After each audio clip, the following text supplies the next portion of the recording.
Greetings, YouTube. You're watching Mike Cayley 7. June 18th, 2019. Approximately 8:42 a.m. No, sorry, I'm 20 minutes off. It's 9:01 a.m. And I'm taking my lazy ass to work.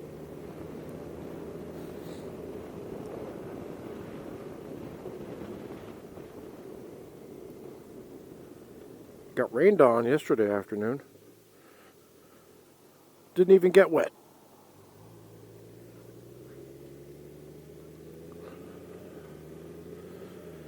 I guess this bike has enough wind protection so that I didn't even get wet.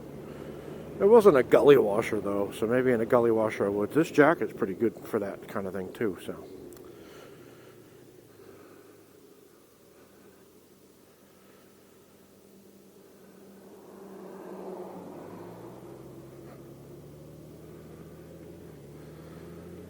I'd like to do a couple of shout outs. One is to Chris Lonsbury. That's a nice video you did, that 3 Reasons challenge. That's pretty cool. Another shout out to FedEx guy who's not going to be FedEx guy anymore. Apparently FedEx might not like that, so maybe he'll be Wildman or Carolina Wildman or something like that. I don't know. I will keep you posted when he changes his channel name.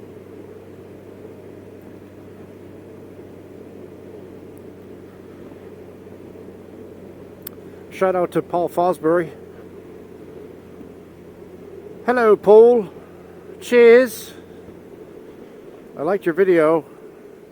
I didn't comment on it or anything. I was indisposed when I was watching. Could not comment, but I enjoyed it. Nice music. I hope to be on the right side of grass when I'm your age. Although, I didn't know.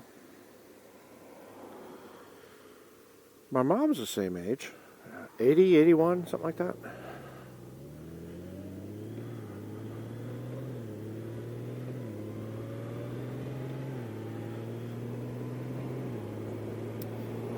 Shout out to the Smyrna Cowboy, who is now back riding again after his second hip replacement. Throwing bales at Bridgestone. My goodness. Tough man.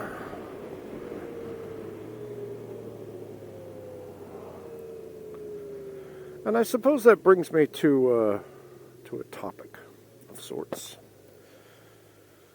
I made a video a couple days ago where I was talking about how I was tired at the end of the day and I didn't really want to go riding a lot because, it's been a long day. I was registering students and taking care of schedules and hiring teachers and whatnots. And some troll guy wrote something like, registering students is not hard. You're not a real man. You don't work a real job. I told him to go fuck his mother and die in a fire. That's pretty much my want these days. Until you have, what do they call that? Unlawful carnal knowledge of your mama. I just try to say the most insulting thing possible, because if you're going to troll me, I'll troll you right back. And then block you so you can't get the last word in. Ha, ha, ha. So, people misperceive things because they're too lazy to delve into stuff. They just kind of knee-jerk reaction, go off the first thing they see. So when you look at me, maybe you think, I come from privilege, born with a silver spoon in my mouth. And when I say privilege, I mean American privilege. I don't mean worldwide privilege, because anybody born in America is a child of privilege. From the poorest place in West Virginia all the way to the top of Los Angeles, you're doing better than somebody in Calcutta. Anyway. Hello, police. And I am doing below the speed limit. Ha ha. Anyway. So when you see somebody on a video, you might judge them, and I'm guilty of it too. You know, you don't delve into everything. You might say, "Oh, this person is this or that," but you don't know. So here I am on this beautiful 2019 Honda Goldwing DCT, and people might think, "Oh, you know, this guy, he's never put in a hard day's work in his life." To the contrary, I worked my ass off to get where I am. I started out on welfare when I was a kid. My father was a crane operator who was out of work most of the winter time, forcing him to do all kinds of different jobs, including beating people up so mafia guys could get their money. My mom was a housewife. She worked for the telephone company for a little while out of high school, but then she became a housewife. And then when she divorced my dad, she had 4 kids all by herself. She went to be a cleaning lady in Boston on her own. Self-employed cleaning lady, working for the rich doctors in Boston.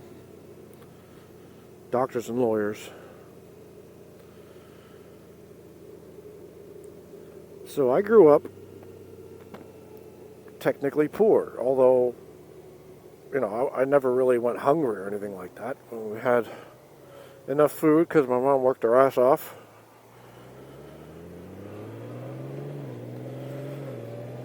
And then when I was growing up, you know, I started working at the age of 12, delivering newspapers, taking care of my 2 little brothers, getting them dressed in the morning, changing their diapers, taking them to daycare, picking them up after, watching them till my mom got home. I mean, at the age of 7, I was relighting the pilot light in my gas dryer at my mom's house. 7. You light the match, you pull the thing down, you put the match on the pilot thing, and it lights up. Make sure you don't hold that gas thing down too early, because you could blow yourself up. 7 years old. And when I was delivering newspapers, it wasn't one of those, you know, idyllic things where you're on a bicycle and you're going around 10 or 11 houses. No. I walked around entire cities from 3 p.m. on Friday until 7 p.m. Friday, and then 6 a.m. to 7 p.m. Saturday, and then 6 a.m. to 3 p.m. Sunday, every weekend. Minus 40 degree temperatures in the winter, over 100 degree heat indexes in the summer, carrying big heavy bundles. I worked in the stock room at Sears and at a place called Child World, lifting up heavy stuff, you know, stacking boxes, emptying trucks, pallet jack, the whole thing. I worked at a creamery, moving all kinds of stuff onto and off of 18-wheeler trucks, you know, pallet jacks and stuff, palletizers. A friend of mine died in one of the palletizers. I drove a wheelchair van, and I was picking up old people and taking them to appointments and stuff. Some of them I had to physically pick up. It was one of the best jobs I ever had. I learned a lot from those old folks. I drilled cars down on the piers of Boston, putting in rust proofing. I was a concierge security guard for 8 or 9 years while I was going to college, paying my own way through.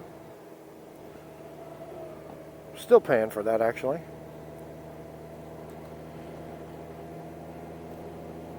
Didn't have a car for all of my college career. Although I did have a piece of crap car in high school briefly that my dad forced on me that blew up.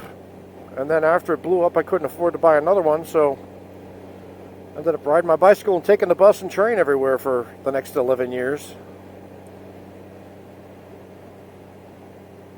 So I'm no stranger to labor. But I realized at a young age that, you know, you could be a manly man and lift transmissions all by yourself, or build a crane by hand, like my dad used to do back in the day, smacking the pins in and out and almost getting killed a few times. But then by the time you're 50, your body's so broken down you can't do it anymore. I didn't want to have that kind of life.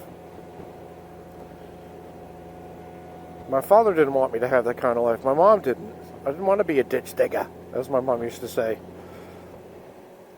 I mean, you could do that, maybe even make a ton of money when you're younger, but when you get older, you don't want to be doing that. So, sure, I'm not in the best shape,